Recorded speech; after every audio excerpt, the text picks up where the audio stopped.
আসসালামু আলাইকুম। অসংখ্য ধন্যবাদ আপনাকে কথা বলার সুযোগ করে দেওয়ার জন্য। তো আঙ্কেল, সর্বপ্রথমে জানতে চাচ্ছি আপনি কেমন আছেন?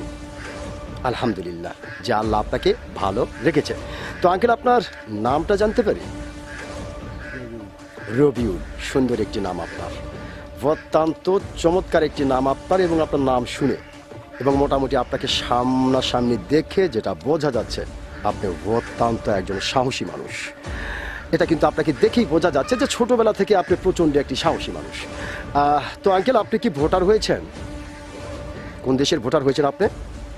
বাংলাদেশের ভোটার আপনি হয়েছেন, অসংখ্য ধন্যবাদ আপনাকে।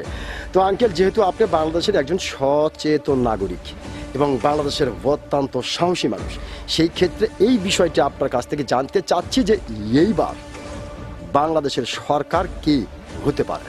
ও বাবা, এলা আমরা রাজনীতি দিলে জানি না, মানে এ বিষয়ে কোনো কিছু আমরা ওরা কিছু কাজকর্ম করে কৃষি মানে ওকে ওকে, তার মানে আপনি যেটা বোঝাতে চাচ্ছেন যে আমরা সাধারণ মানুষ, কৃষক মানুষ, কাজকর্ম করে খাই, রাজনীতির ওই বিষয়গুলি আমরা মাথায় নেই না। অসংখ্য ধন্যবাদ আপনাকে। আপনি যে সত্যিকারের একজন সাহসী মানুষ, আপনি কিন্তু আপনার সাহসিকতার পরিচয় দিয়েছেন। অসংখ্য ধন্যবাদ আপনাকে।